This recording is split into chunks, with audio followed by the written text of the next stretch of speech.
Kabila était un petit joueur. Il vivait de l'arsen.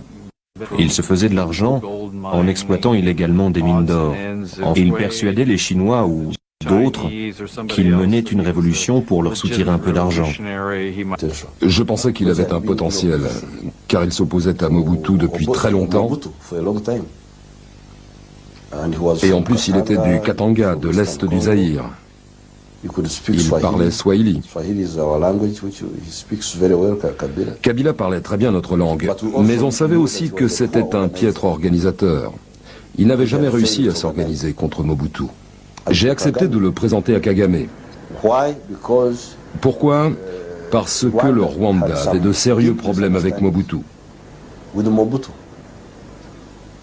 J'ai donc demandé à Innocent Bissangwa de l'amener au Rwanda pour le présenter à Kagame. Je l'ai conduit à Kigali. Je savais où aller.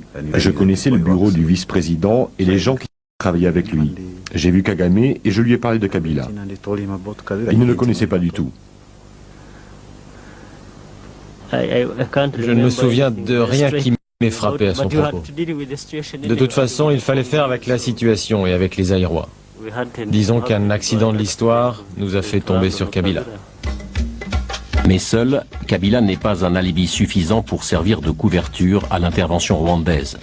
Parallèlement, 3 autres opposants à Mobutu sont contactés, dont Deogracias Bouguera, un Tutsi zaïrois du Nord Kivu, créateur dans les années 1990 de l'Alliance démocratique populaire. Autour de Kabila, ces hommes vont former l'AFDL, l'Alliance démocratique pour la libération du Congo, une organisation d'opposants à Mobutu, mais dirigée en sous-main par les Rwandais. Toute l'idée était de réunir tous ces Zaïrois qui venaient d'endroits différents, avec des histoires différentes, et de trouver un moyen qu'ils fassent cause commune.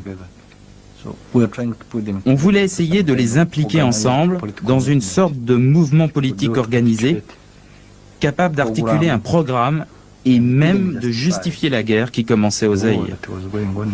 Je les ai présentés un par un.